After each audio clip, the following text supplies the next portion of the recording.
How's it going, folks? Recording another best ball draft here. And we are pick 1-7 again. Got a couple people from the Spike Week Discord in this draft. Bindles got pick number 1 because he was complaining, so they heard him and they gave it to him.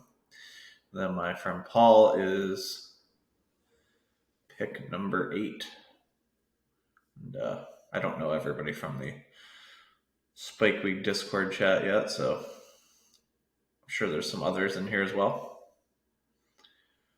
So a few things I want to touch on is obviously we've got the big diversity argument going on, and I definitely fall on the side that Eric and those guys are on. You know, that you cannot diversify your way towards winning one of these tournaments, which is definitely true. If you had infinite entries, it would be the only way you could guarantee that you would win the tournament, but you don't have infinite entries. You actually have almost no entries, even when you have 150 entries. So, like 150 entries into Best Ball Mania is less than 1/10 of 1% of the contest. And someone that's like me, that I'm targeting I'm only going to do 40 Best Ball Manias this year. So I'm like a quarter of 1/10 of 1%. So, yeah, you can diversify, but like you're not diversifying yourself to winning anything. It doesn't really help you that much because you're just such a small portion of the field. You are a minuscule amount of the field.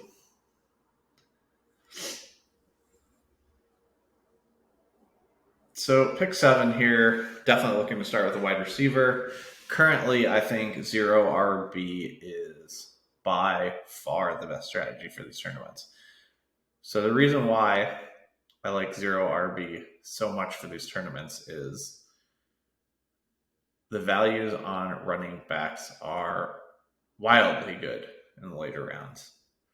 So I just want to get my wide receivers set up and take like the less volatile assets at the beginning, and then try to hit on the RB values later on.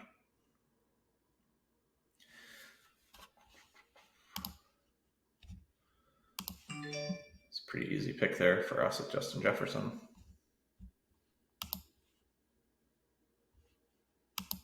Jeez, did not want to let us take Justin Jefferson there for a second. That was a little worrisome.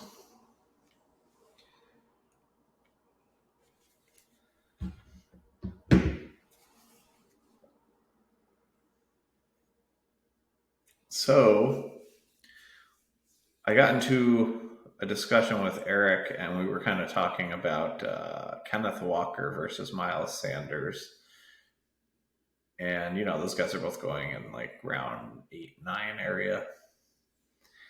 And I was on the Walker side, he was on the Sanders side, but after the argument ended, I was kind of going to research, do I really believe what I said I believe? And, you know, because the conversation sort of stemmed from me talking about how the rookie running backs are very, very, very undervalued. And some people pushing back on that. And then we got into this Sanders Walker discussion, which really didn't have to do with like the main topic of the conversation in the first place. So I went and I researched my end of the argument, and I was like, wow, I'm like just right. Like the rookie running backs are definitely way undervalued. So like I'll take you down the path of like what I did to research that and why I feel my opinion was right. Is I listened to the podcast by Josh Larkey, and it's on the Roto Underworld. If you go to Spotify and Player Profiler, and basically he was going through what I had been trying to explain, but he was doing it with like 7 years of statistical data on like how the rookies score and whatnot. And everyone is still working off this narrative that the rookie class is worse, right, than other rookie classes, which is true. but they're also priced cheaper. And the amount of how worse they are is like crazy how much people are gone too far the wrong way. And I'll show you some data to prove that here in a few minutes. I want to make this next pick and then we'll move on from there. Well, I know I'm not getting Javonte Williams to fall to me because Paul's in front of me. So looks like we will probably be looking at choosing between Joe Mixon and CD Lamb. And as much as I say I'm going into zero RB, I don't even consider zero RB like a real thing anymore. It's more hero RB where you're getting like one anchor and then trying to wait. So I'm probably going to take I guess he could take Joe Mixon here, and then that complicates things a bit. Right. There were still 2 picks in front of us, not one. So I wonder if Paul will go for CD Lamb.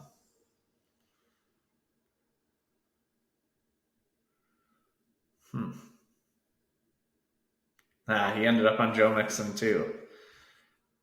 See, I would definitely have went Joe Mixon over CD Lamb, but now that it's Swift or CD Lamb or Alvin Kamara, I'm actually going to go Lamb. But I would have taken Joe Mixon if Joe Mixon wasn't taken by Paul. I think the conversation changed for me because I had to see a big gap between where Mixon is and Swift is. That's like a teardrop tier change for me. So I'm going to take Lamb there. We got a lot of the people that agree. So getting back to the rookie running backs and why I think we were having the wrong discussion and what the right discussion is so I listened to the Josh Larkey podcast, right, Roto Underworld. He's bringing up all the historical data on rookies and how they score and the fact that he thinks that they are undervalued based on, that 7 years of data and the data he pulled. I believe it's called like Breece Hall Stat Breaker or whatever, something like that. It's on Roto Underworld Player Profiler podcast if you want to find it. So after that, I was like, let me go look at some models and see where these rookies actually fall in and their grades and stuff. So I found this guy who writes for the Fantasy Footballers, but also works with Dynasty Nerds. And I looked at his model for this year. And, you see he's got Spiller, Breece Hall, Kyren Williams, Kenneth Walker, and it appears to be double tier breaks, right? So like Hall, Spiller is kind of like a tier based on his model, and Kyren Williams and Walker are a tier, and then a tier break based on his model.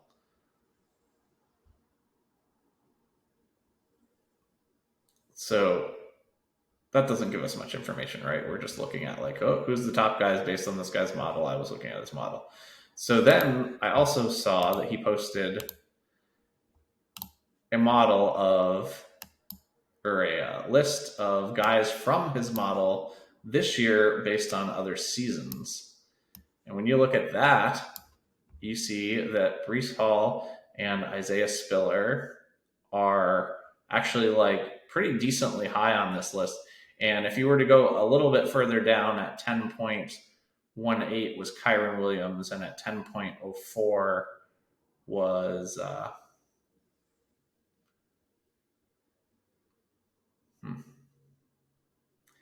going to take Antonio Gibson or Kyle Pitts with my picks.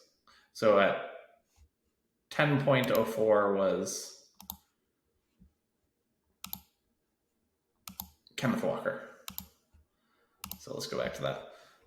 So you see Breece and Spiller are looking very good in this guy's model, and that Kyren Williams would be barely off it, and that Kenneth Walker would be not far behind him at all. So like, why should we trust this guy's model over other people, right? Well, looking back at it, it just has been incredibly accurate. And then I researched why it was accurate, so I'll tell you that in a few minutes. But so we looked back and we saw that he had no instances of like Keyshawn Vaughn getting up with guys that he shouldn't. Trey Sermon not scoring with players that he shouldn't. Zach Moss not scoring with players that he shouldn't, like AJ Dillon and Gibson. So I was like, man, so like this guy's running back model seems really good. It's like just been really accurate when you're looking at the past like 4 years or so. He's pretty much nailing it. So like that's a little strange, right? For it to be like running so hot. Like that seems like it's not luck. So then I went and looked at, asked like, how does this model work? I was asking myself, and I saw his post that said, how does this model work? And I was like, oh, well, interesting. That's the question I would have asked him if I was going to actually DM him to ask a question. Then I read a little bit more, and I was like, oh, well, it's right there. So, he writes that he uses historical college draft class data going back to 2013 to run a regression analysis projecting 1 to 3 years of PPR per game. The metrics used included market share and efficiency data, as well as projected draft capital. And this is the key for me, a film score from ESPN Scouts, Inc. So the next question that you're probably asking yourself is, who the fuck is ESPN Scouts, Inc.? So I went and researched who the hell is ESPN Scouts, Inc. And ESPN Scouts, Inc. is interesting. So every team in the NFL has a scouting department, right?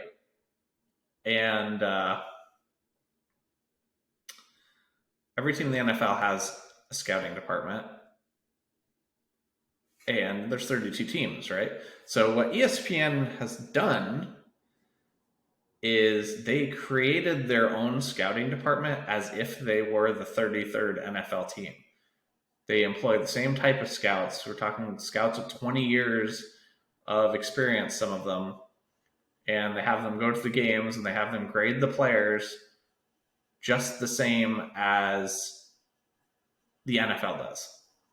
We're going to take Justin Herbert here if it's not taken. Oh, you vicious bastard. Paul is just like wrecking us here. So now we have to choose if we want to take the shot on Calvin Ridley, or what we're going to do is go down to Lamar Jackson.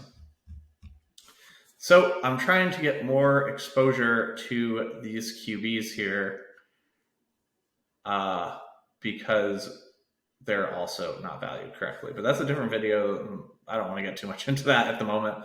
But we're trying to get more of these good QBs at good prices. At correct prices, I guess. Because the QBs just are not valued correctly. But anyway, back to the ESPN thing here. So ESPN Scouts, Inc. is an entire scouting department, just like it was a scouting department for an NFL team, made up of guys who have been scouts in the NFL and have experience. And they have a film score that's a consensus of the guys doing that job. So basically you're getting an extra NFL team worth of scouting. And I think the reason why Marvin Eloquin, that's the guy whose models I was showing you, that he posted to Twitter. So you can just find the information yourself. It's not like I was taking some hidden information or anything. I follow him, Marvin Eloquin, on Twitter. You can see his name at the top left corner there if you want to follow him. And I think the reason why his models have been so accurate is because of this last piece where they're using a lot of these data points are non-argumentative. So anyone could really have come across that. But using the film score from ESPNScouts.com, I think ESPN Scouts Inc. is why he's having so much success with this model. So we can close out of that. So I really, really, really like waiting on running back right now because of the information that, these rookie running backs are for the most part. Specifically, in the Isaiah Spiller, Kenneth Walker, Kyron Williams grouping, they're undervalued. So the problem with the conversation I got into with Miles Sanders and Kenneth Walker is it just like wasn't really a useful conversation because Miles Sanders is also extremely undervalued to where he would be when you look at the archetype player he is, right? He's a running back on a run first offense, had horrible touchdown luck, just ran way below expected on his touchdowns, didn't have any. So he also is another guy in that range that we should really, really want. So there's like a whole pocket of like running backs that are just incredibly undervalued. And I believe like that pocket to me is Miles Sanders, Isaiah Spiller, Kenneth Walker, and Kyron Williams. And like, why would I not include someone like Tony Pollard in there? Because like all of those guys like don't need an injury. They just need to end up like the rookies need to end up in a spot where they have a starting role or a big role. And, Miles Sanders just needs to break back with his touchdown regression going in his way or going in his direction. Wow, this is interesting.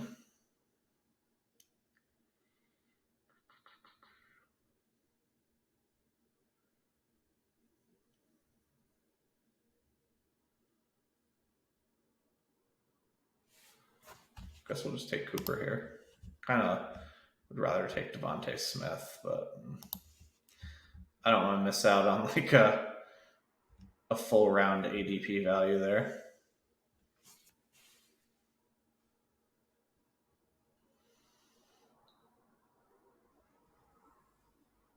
Of ADP value.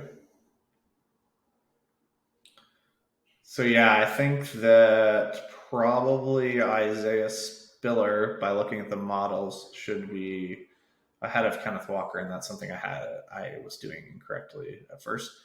Like, there's no guarantees, but if you're going to use these models and trust them, then you should probably use these models and trust them, and not like go on like your own film grade and stuff, right? It's not like that just makes sense to me.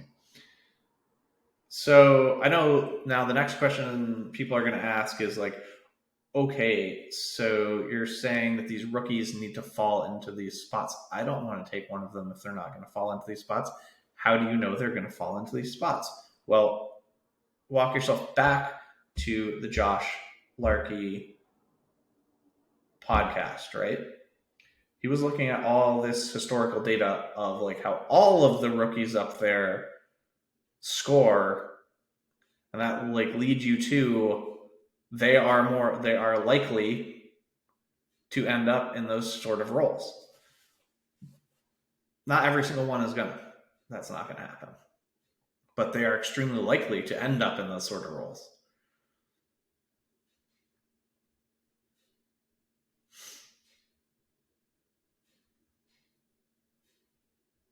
Lost out on Hollywood. That's a bit of a bummer, but I don't think taking him over Cooper would have been great. Take Gabriel Davis here. I can never get to take Gabriel Davis. That feels nice.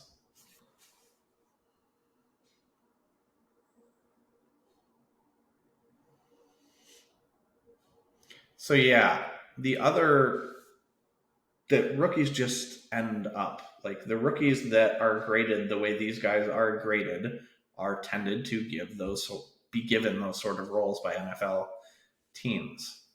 That's just the way it's worked out. It's like, I don't know if this guy, I don't know if that guy, I don't know exactly who where, but I know that these rookies are just undervalued, and Miles Sanders as well, in this pocket. So I don't want to take a bunch of running backs early because I want to take running backs from this pocket that's extremely undervalued of Miles Sanders, Kenneth Walker, Isaiah Spiller, and Kyron Williams. So like, I wouldn't hate, I'm not even against having two of them that are rookies and on the same team or whatever. So like Breece Hall started off like way undervalued. He's probably still a little undervalued, but he's like definitely moved up a ton. I used to like get him like mid round 6, round 7. Like that's just going. But like if you're looking at the models, Isaiah Spiller isn't scoring that differently on the models than Breece Hall. He's a little worse, but he's not ADP gap worse.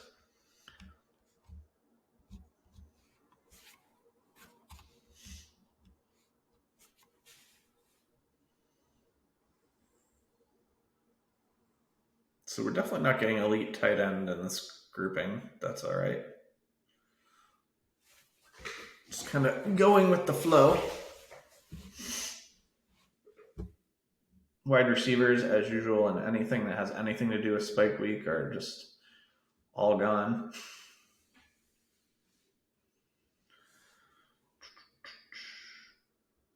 So definitely talked about that running back pocket enough.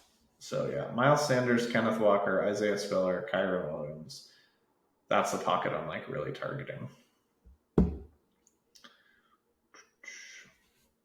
So another player I want to talk about a little bit is Khalil Herbert. So on an earlier podcast, Eric had brought up that someone had asked, can Khalil Herbert gain like a bigger role because of the way he played last year? And like your instant reaction thought is no, right? Like, because the answer is more or less no. He cannot gain more of a role because of how he played last year, but he can gain more of a role. It just will be more based on the fact that they have a coaching change and the new coaching staff may not use a running back 80% of the time like David Montgomery was used. So like, I don't really think it has much to do with take Bateman there. I think he's like a similar bet to Tony and Claypool, and we have Lamar, so that's cool.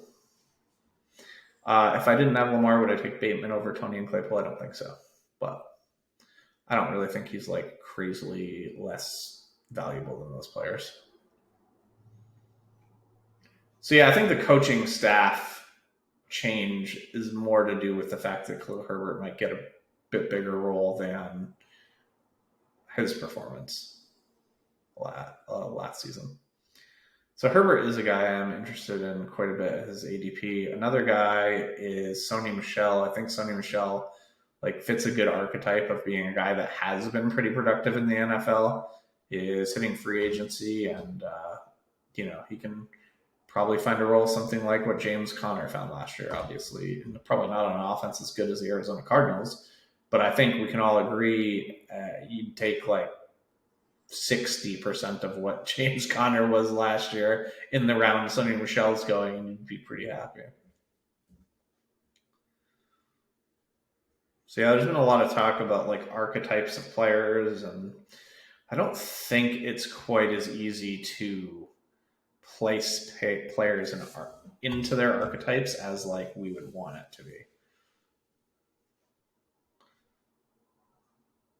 Like, I think it's a good argument, but I think it's more difficult to do that than we're giving it credit for. Some players, it's like really easy. Other players, it's not really easy.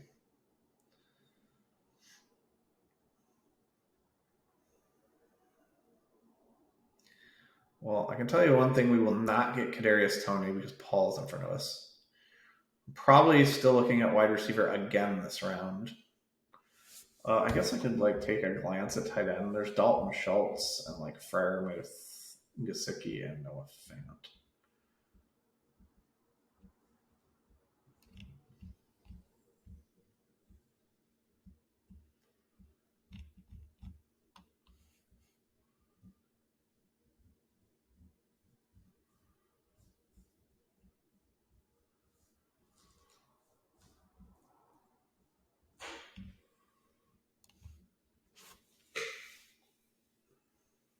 Interested to see what Paul takes here. He does take Kenneth Walker.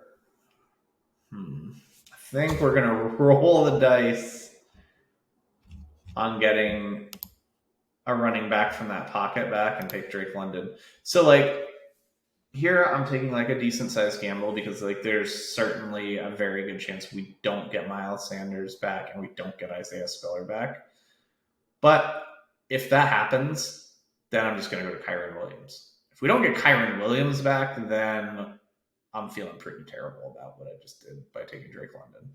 Like I should have reached for Isaiah Spiller or Miles Sanders if I wasn't going to get back Kyron Williams, in my opinion.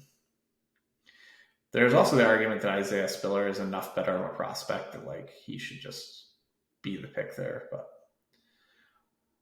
I wanted to risk it and see what happened and see what we end up with. So I have a feeling that we'll be taking Kyron Williams with our next pick. I mean, I think Kareem Hunt is fine too. He just always seems to get taken before I can like get there. Like Cordell Patterson, somebody I'm just like, I ain't fucking touching this ADP. I realize he worked out last year, but I like despise his archetype of player, and I don't think there's any way the Falcons don't just like. I mean, he was only so good last year because they basically like didn't have a running back because Mike Davis got benched so hard. Like not just did he didn't just get benched, he got benched so hard.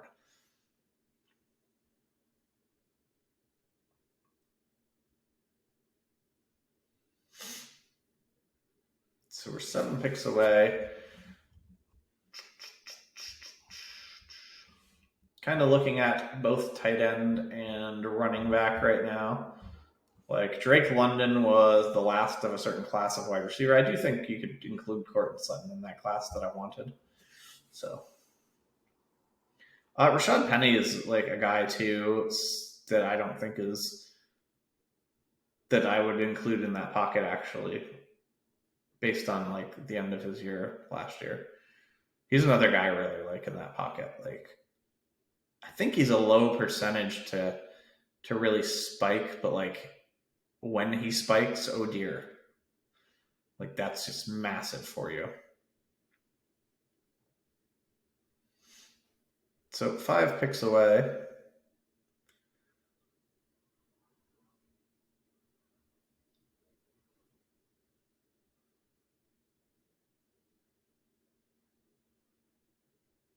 Stevenson is another player that I like. Don't mind terribly in that pocket. Tony Pollard, I don't mind terribly in that pocket.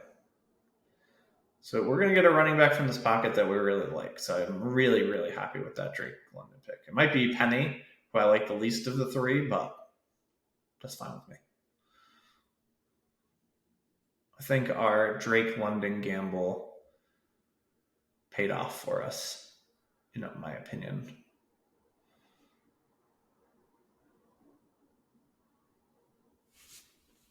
All right, I am going to take Spiller over Sanders, but I like both.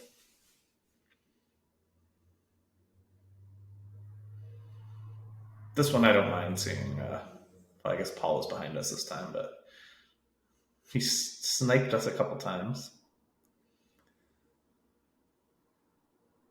So I'm kind of now looking at tight end and running back and opening my mind to quarterback, though. I think with the way the draft fell, I guess Kirk Cousins is probably like the only quarterback up in this range that we should be super interested in.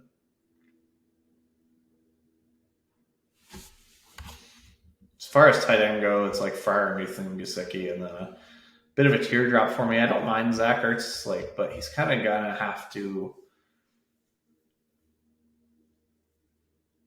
end up back in a decent spot. I saw somebody tweet out about like how look what's the outlier here, and it showed like all of Zach Ertz's last 7 seasons or something, and basically he was bad once, and every other season he was a top 10 tight end or better, something to that degree. Like he had a lot of 4s and 5s out there. I don't really expect him to be like super high up on the food chain, but I mean we've seen tight ends last like longer than other positions, so I do think Zach Ertz is like a pretty good pick at his ADP.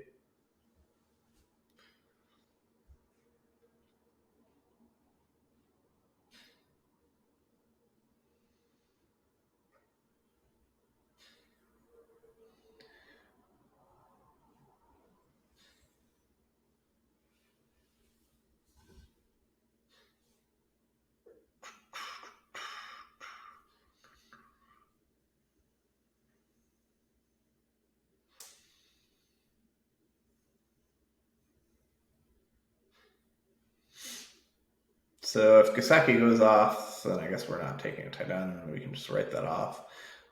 Paul might take Gesicki as he has Herbert, and there's been a few rumors of that being a connection that could happen.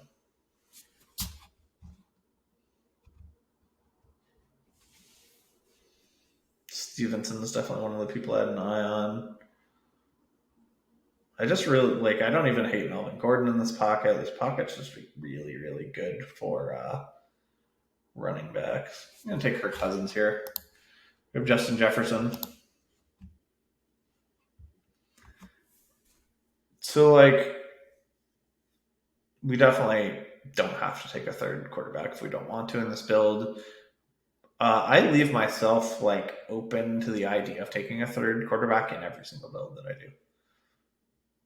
Just because quarterback is so important and scores so many more points. But I'm not I have to. So what we are going to have to do in this is take 3 tight ends because we're sort of up shit's creek at tight end, which is rough. It's not a position you want to be super bad at. So let's see what happens at tight end. Could get very, very, very ugly. We might have the chance to at least swing for a correlation of Irv Smith and Cousins. We do have Cousins, Jefferson, and Lamar Bateman. This is the first time in any sort of recent memory that I've gotten locked out of any sort of a high tight end pick. I've pretty much always ended up with at least Goddard or Knox or Schultz or Freiermuth. I actually have a lot of teams where I've taken 2 good tight ends, where Freiermuth is my second tight end or Fant is my second tight end. So to be on this end of it is a little strange, but this is in my opinion how you want your diversity to come, right? I really didn't plan to be diverse in this draft and draft tight end differently than I normally would. I took the draft as it came, took the players I liked, and ended up with something that I didn't normally end up with, which is fine. Because I'm still sticking to my 0 RB plan, I'm still targeting that pocket of quarterbacks, pocket of running backs.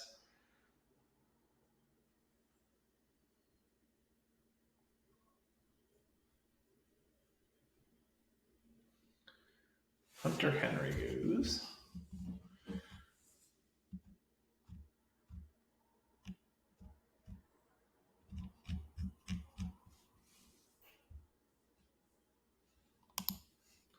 This guy has 4 quarterbacks and 5 running backs. Okay.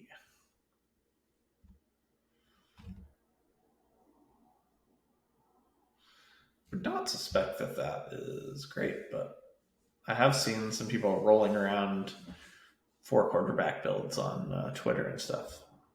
So may definitely be just fine, but I don't think with this it's just fine with 1 wide receiver.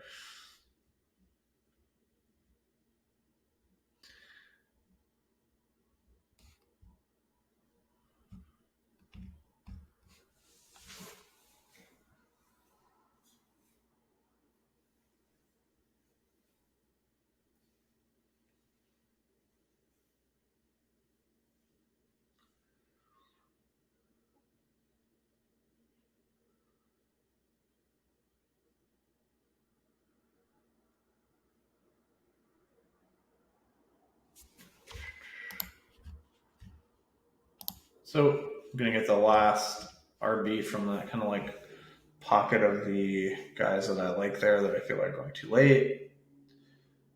I find it I try to kind of avoid having 2 of the rookie RBs, but I don't really do it much, so I think it's fine to have it some. My next pick consideration after that was Cole Kmet, but I don't really feel that much better about Cole Kmet than Irv Smith. So whatever.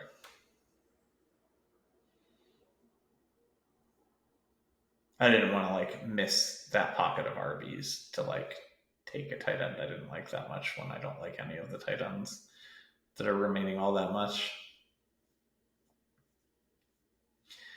I think you need to take like a really big like swing upside late on tight end when you get in this conundrum that I'm in. So like I'm definitely going to target Albert O late to try to get as a tight end because I do think he has like a really nice ceiling.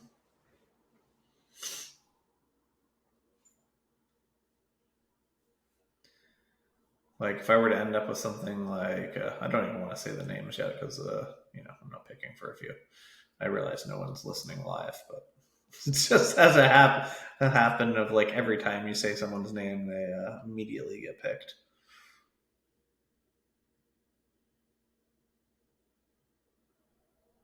Darrell Henderson finally seems like he's starting to get picked correctly. I really like targeting those running backs on like the good teams, the good offenses like Dallas, and I think Zeke is like really, he's just like a really good anchor RB in round 4.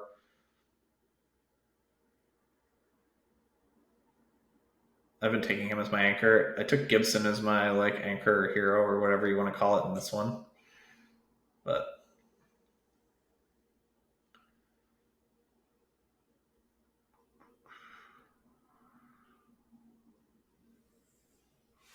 all right, Paul didn't destroy us this time.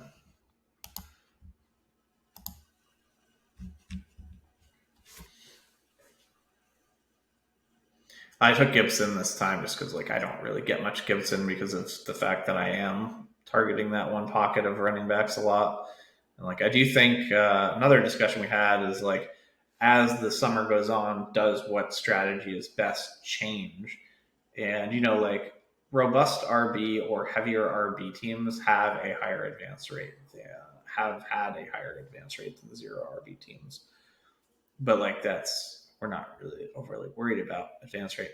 But I actually do plan on mixing that in a lot later. So like if I'm correct, and some of these rookie running backs start to go earlier, that's going to make some of the wide receivers that I like go later. So at that point, I would almost reverse from where I'm starting off to try to start every draft like zero RB right now because I love the RBs that are in rounds like 7, 8, 9, and switch to drafting the running backs earlier and taking the wide receivers. I like if they're now going in round 7, 8, 9, or whatever, 8.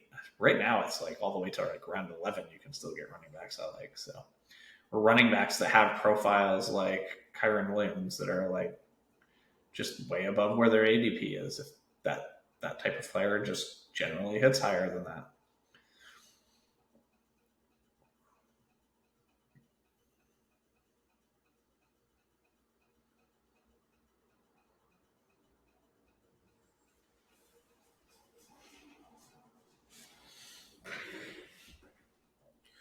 So 4 picks to us. I'm open to taking another quarterback. I'm not particularly in a rush to get another quarterback. I'm kind of got my eye on a few players at the moment. One being Trey McBride, but I also like George Pickens and Dotson. I love around this range.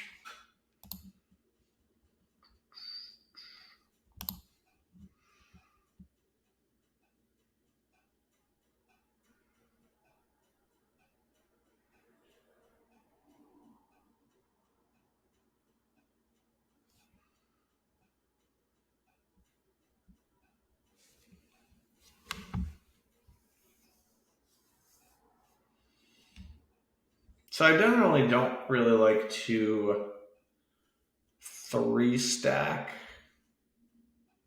because of how it affects you in the playoff weeks.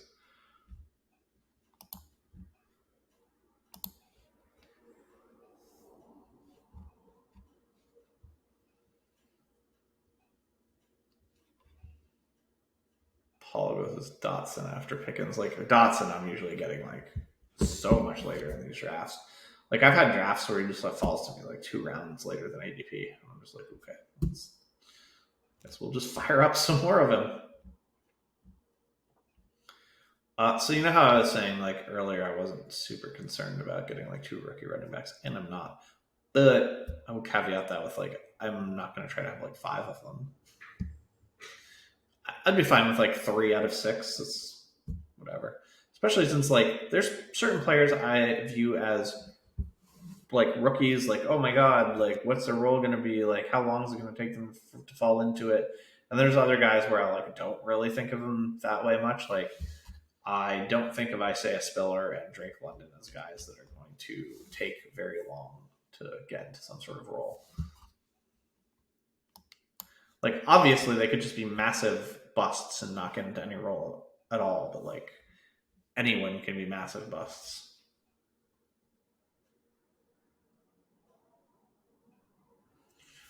I have a slight interest in Daniel Jones at this cost.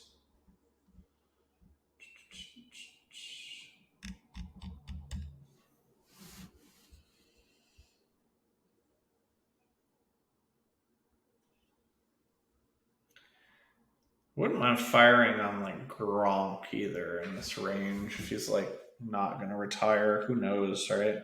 But he's like priced as if it's very, very, very likely he will retire.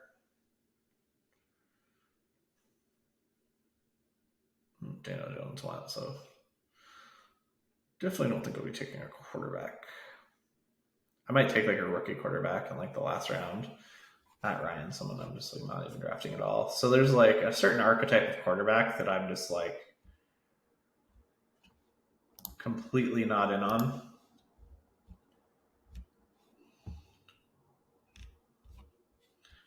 So like basically like unless I have some sort of stack piece, and even then I'm considering just really not caring and just trying to avoid them, is like Matt Ryan, Mac Jones, and Baker Mayfield. Like this guy just had kept no upside at all, in my opinion. They like don't run at all. They don't throw downfield enough. Although I think with Mac Jones, you could see that change some. But like with it being the Patriots, I don't really know if that's in the realm of outcomes.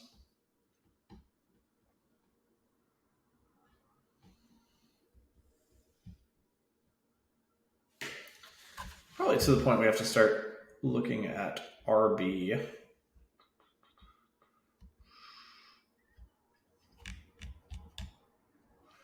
What kind of dudes we got hanging out there. Not too sure where Chris Carson is on his recovery. His neck injury sounded like really, really bad.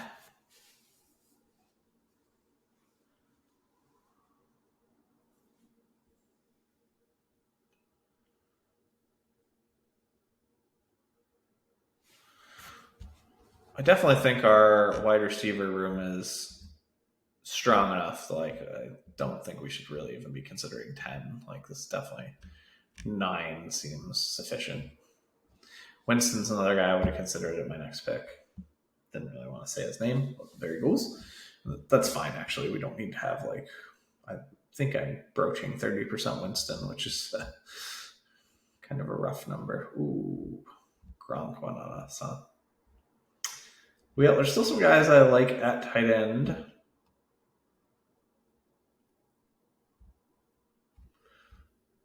I like Dan Arnold and Joku. Like I said, I like Albert O a bit later. Do I want to take Ronald Jones and hope he somehow gets a starting job, or Chuba?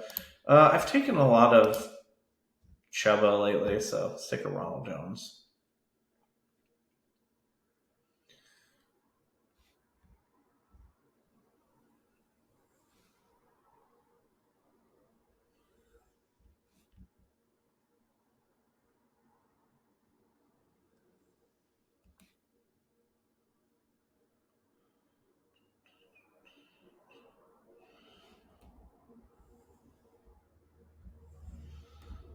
So, like, I'm still a bit intrigued by Njoku, Dan Arnold, and Brevin Jordan, Albert O.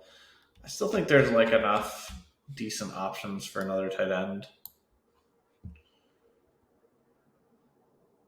I really like. I probably am just like biased on this on Trey McBride. I really really like him. I actually heard in Larky's podcast when he's talking about the rookies and their undervalue, he actually came out and said Trey McBride guaranteed to be a first round NFL pick. I don't think that that's necessarily true, but I do think he's guaranteed to be gone in the first 40 picks, and that means probably going to get some sort of a role at like right away. I mean, not right away, but very early, like, Freiermuth did last year. I wish I had taken more Freiermuth last year. He was a guy I didn't really take hardly any of and didn't make a ton of sense. Like, what was I scared of? Eric Ebron. Eric Ebron reeked, and like the team was like pretty much outwardly talking about how much they disliked him at one point.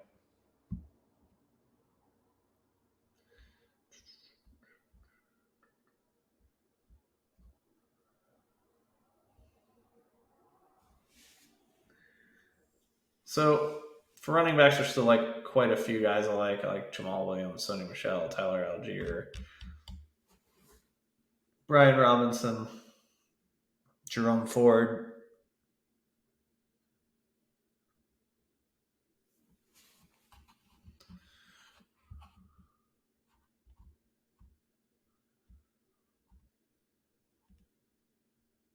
Justin Jackson sure did have that spike week when Eckler went down, huh? Fucking guy just can't stay healthy.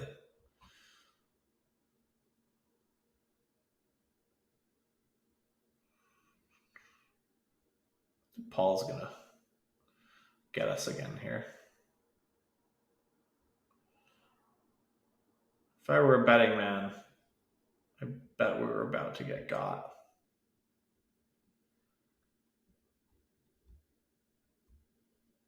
Yeah. Saw that one coming.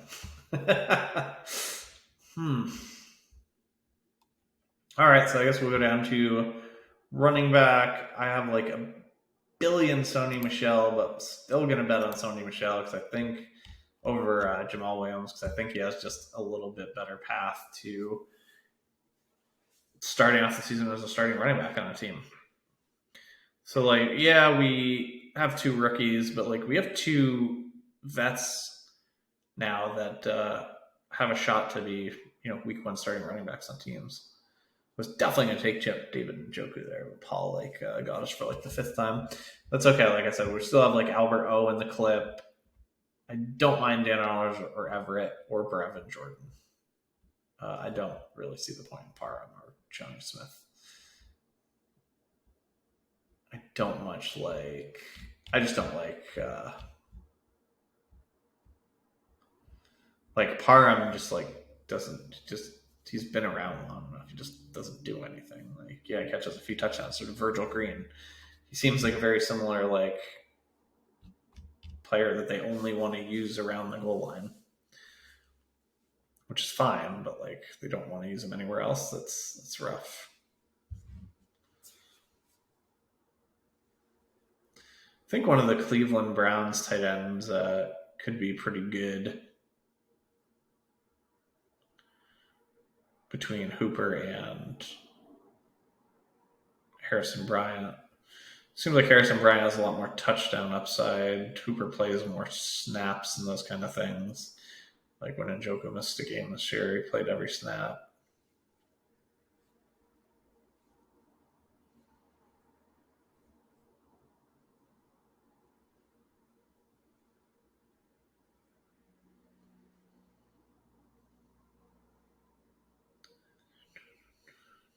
Still have a couple more wide receiver picks to use, but there's like a lot of people I'm still like have some varying amounts of interest in around.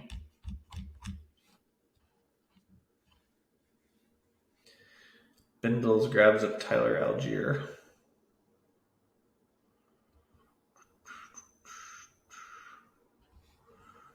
Probably want to get one more running back. mind taking a shot on Trey Sermon, even though he's like so hated. If he ends up like the 2 in San Francisco, he can be fine. I do think he's probably favored to end up the 2 there, right? This person like has one wide receiver. I think there's a chance Sterling Shepard gets cut because of his contract / injury / fact his team is desperately looking to get out of money. So tight end, I still have interest in Everett, Brevin Jordan, and Albert Aquabunum. I think that's it. Something like that.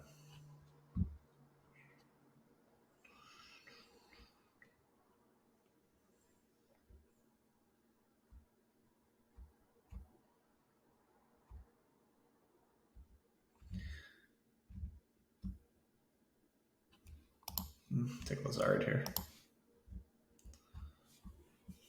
I think Lazard's like pretty undervalued if Aaron Rodgers returns. There's not many people left on that wide receiving group, and Alan Lazard is a restricted free agent, so imagine he's not going to cost the super a lot and will be back. So if Aaron Rodgers does stay, I think he's very good at his ADP. So one wide receiver pick left.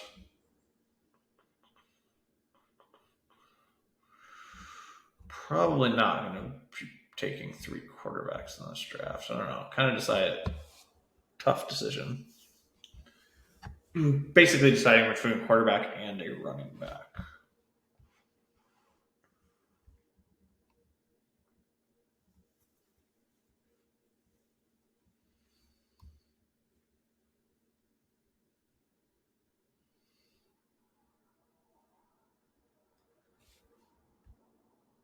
Definitely going to take another tight end and definitely going to take another wide receiver. That leaves us one spot.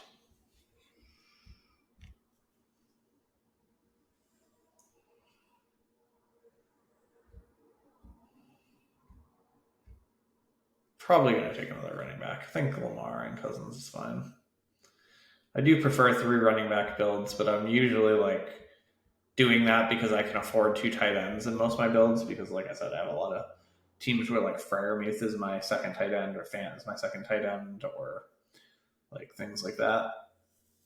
So like then I'm always going 3 quarterback in those builds because this is like a rarer type build for me that I'm like going to be kind of hurting a tight end. I think I'll just go 2 quarterbacks and I'll take the 6th running back.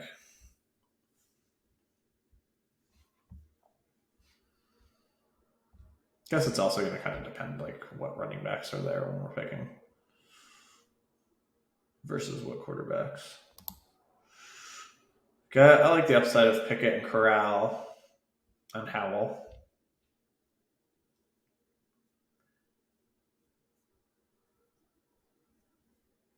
I know a lot of people are taking like Trubisky's and Mariota's. Like they're too loose for me. Like even if they end up as starters on teams, they might end up on starters with teams with one of these rookie quarterbacks, in which case their season could be cut very, very short. So like I'm fine with taking those guys, but like I'm just gonna wait. Like I just don't see this massive upside where it's worth the risk right now. I think the risk is too high and the reward is too low. Whereas like Pickett and Corral and Howell, I think the reward is better. Because like in their best case scenarios where they start as like a starter right away or very early, you know they're probably going to be a starter the whole year, right? Like with a guy like Mariota or Trubisky, even if they start the year as a starter, they could end up on a team with like those guys, those rookie guys, and they don't end up a starter the whole year.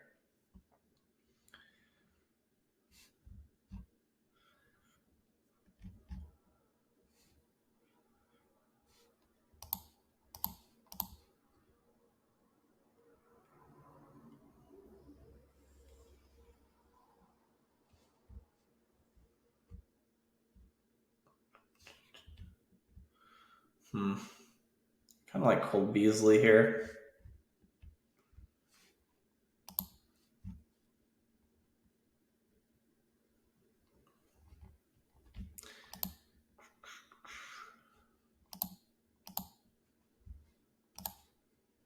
do that. So now we're all done at wide receiver. I don't think there's really a world where Cole Beasley is like not a slot wide receiver for someone. Definitely think there's a world where he's not the slot wide receiver for the Bills, though.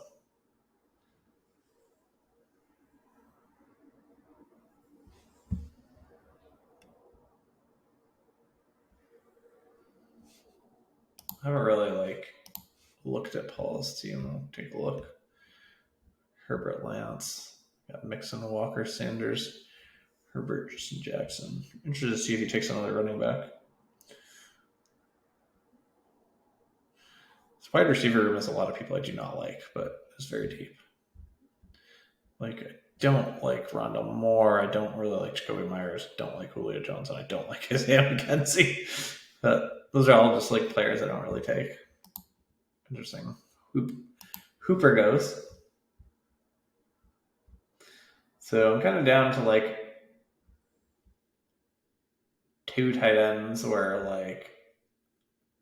of the guys I'm kind of targeting as my last tight end. So there is definitely a chance they both go off before we pick. Then I would probably move to Harrison Bryant.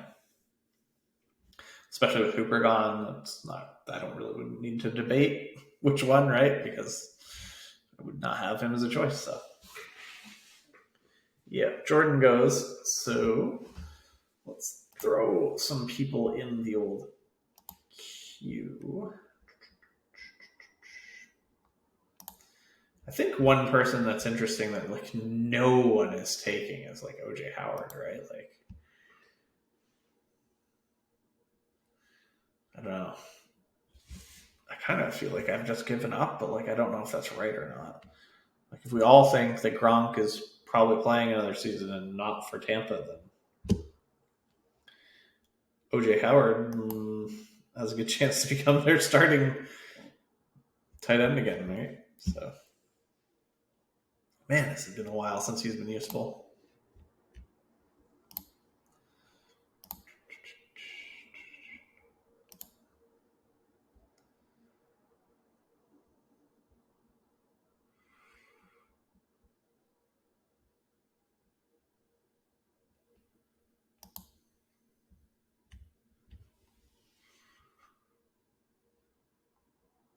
Definitely don't want McKissick because I have Gibson. I almost queued him up here. That would have been a mistake.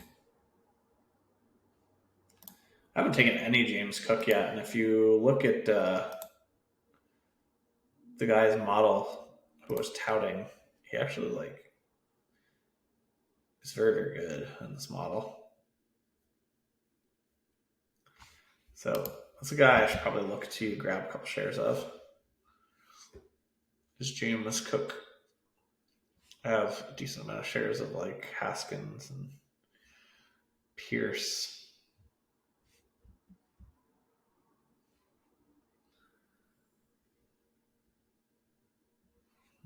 Mm-hmm. I think there's some chance that Albert O gets traded, and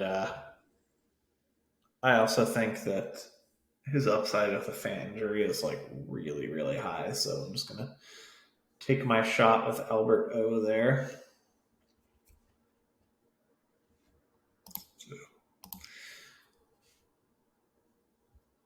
I wonder if there would be any interesting. If anyone feels like going 4 tight end here would be worthwhile, let me know. So it's one I haven't really thought much about.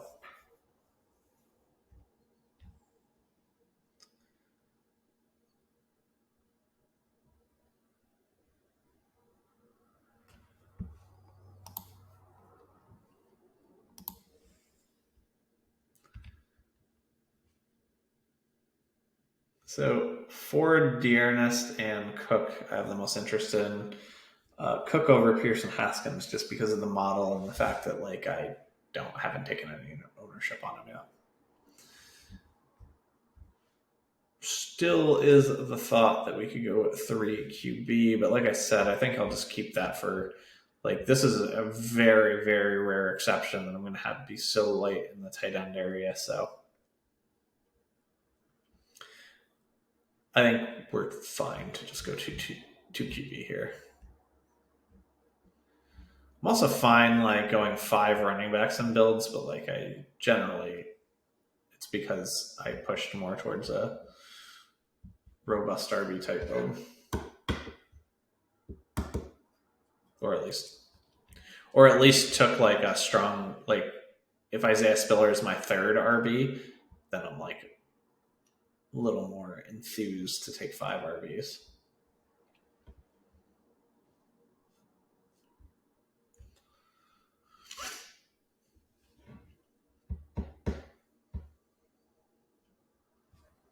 How many picks did Paul snake us on? Herbert?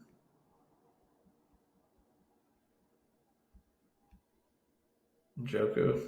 I feel like it was more than that. Oh, Mixon.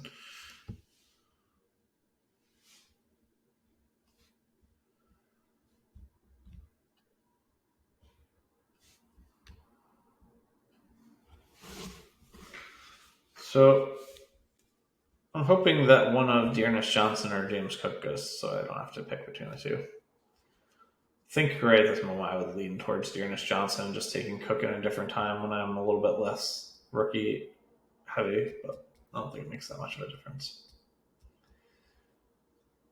Donald Parham. You can't beat out Jared Cook. Think he can beat out the next guy? I don't think so. Matt Corral.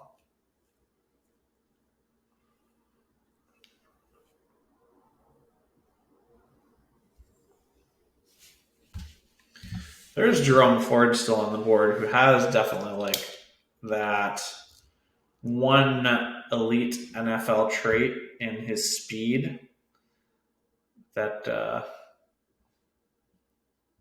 like a guy like Elijah Mitchell had. So like maybe I should be taking more and more Jerome Ford, but like I have a lot of Jerome Ford. Definitely don't mind taking Jerome Ford there either. I think I like have enough Haskins and Pierce to like kind of not take those guys anymore. But I think Ford and Cook are 2 guys that would have been very reasonable for me to take there. Paul with 7 running backs, huh? The 2-7-2.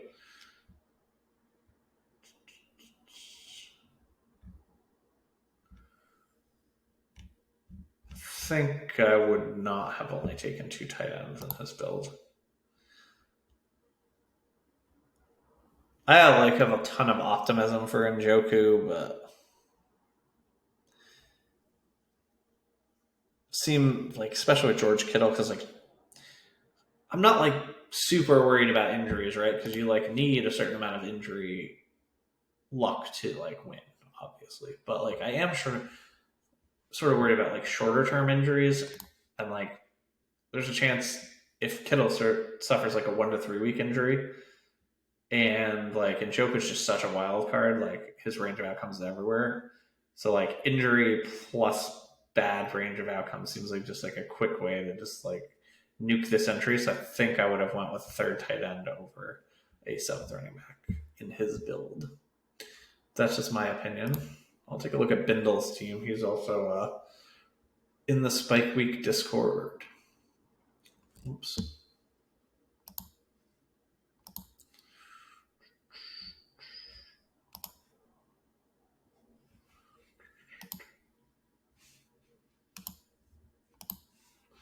So he went with JT at the 101. He got ATN. He got Pollard, Algier.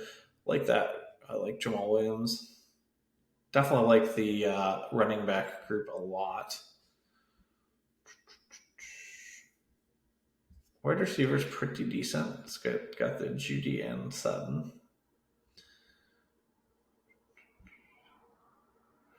And tight end is definitely strong enough.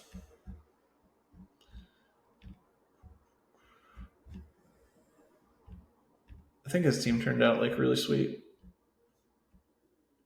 It's got some correlations with Zach Wilson and Elijah Moore, Corey Davis.